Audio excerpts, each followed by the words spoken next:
Hello friends, welcome to my channel. Thank you so much for stopping by. If you're new here, my name is Janie. I do videos on Squishables, Squishmallows, Build-A-Bear, and sometimes Loungefly, skincare, and hair care because I don't know how to stick to a niche. But today we're talking about Squishmallow and we're talking about Seacows. So I placed this order from Toydrops, which I only found through the Squish Alert Instagram, which, like the name would suggest, tells you when there's new releases or where to find them. We all know Squishmallow are so hard to find sometimes depending on where you live. So I had bought the Seacows when they launched, or when they had a little bundle that was really cute to me. I'm not gonna lie to you, I have a love-hate with the Seacows because of their nose. Like, there's just something about that nose that I don't like, and I know what a manatee looks like I know where the inspiration comes from, but that's what's been holding me off from purchasing these, because the nose is just kind of weird. But despite the nose, I did pick these up just because it reminds me a lot about the cows. You know, I didn't get a chance to get the strawberry cow or really any kind of pink cow. I've done a wish list about how I mentioned that cows are my favorites and they're the ones that I have the least of because it's really hard to Squishmallow shop in New York City. So when Toydrops had announced that they were going to do a little bundle with these two little Seacows, I figured I would talk about it. So this is Kerry, such a cute color, cute little flippers and a tail, and it's cute, especially when you put them side by side. So this is Bittie. Is that how you say that? I don't even know. That's why half the time I don't say the names, because I'm that person that will mispronounce almost anything. Super cute. It looks like chocolate milk and she looks like strawberry milk. And I just think they go well together, and the price was really good. So I thought each of these was going to be $30. These are 8 inches, by the way, I forgot to mention. But you know, when you go Squishmallow hunting, some retail places will charge a whole lot more. So I was under the impression that these were each going to be $30, and that's why I wasn't going to buy them. But this is actually a bundle deal, and the total of what I spent, now I have to pull up the receipt because I don't remember. So it ended up being $40 for both of them, like total. So I thought that was pretty good. There was no shipping and there was no taxes. So I was really happy with that total. $39.99 for 2 of these, 8 inches. Sounds great. The problem was I placed my order as soon as they dropped. So I placed the order on July 9th, didn't think anything of it. I was seeing other people kind of receiving their orders before me, but nothing really crossed my mind. I was like, they're probably delayed. I didn't even know where this company was like based in. Were they Canadian? Were they US at the time? I wasn't sure.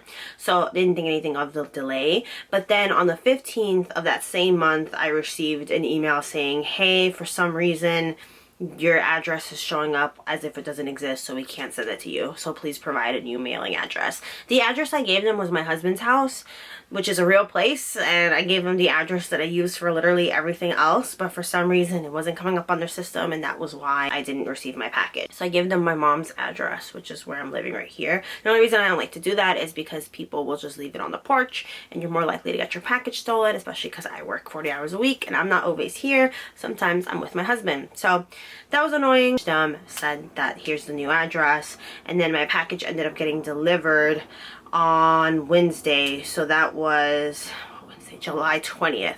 Placed the order on the 8th, got my order July 20th. Again, not a big deal. I touched the tripod and the camera went flying. It's just annoying that that address for some reason always seems, usually companies will bypass when it'll suggest like, hey, do you mean this address instead? And it's like, no, stick to the original address.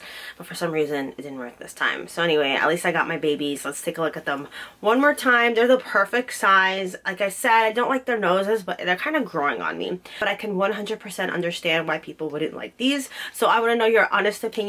How do you feel about the Seacows? I think these are the only two I'm sticking to, even if they come out with more, just because I'm at a point, like I've mentioned many times before, if you've seen my Squishmallow tour of the room outside, it's still a work in progress. We have a long way to go, and it's also really hot. I'm in a heat wave right now in New York. Actually, a lot of places in the world are. It's just really hard to film there because it is significantly hotter there, and even if I turn the AC on here, it doesn't reach that like little living space quite easily.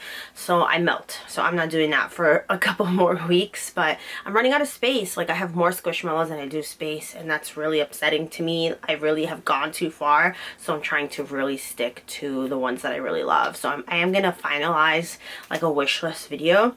It's just tedious having to this is so dumb. It's just tedious having to like add everything post-production wise, like the pictures and things. It takes a lot of time, and then I'm gonna get sad looking at some of them because some of them are still available, but who knows by the time I actually order them.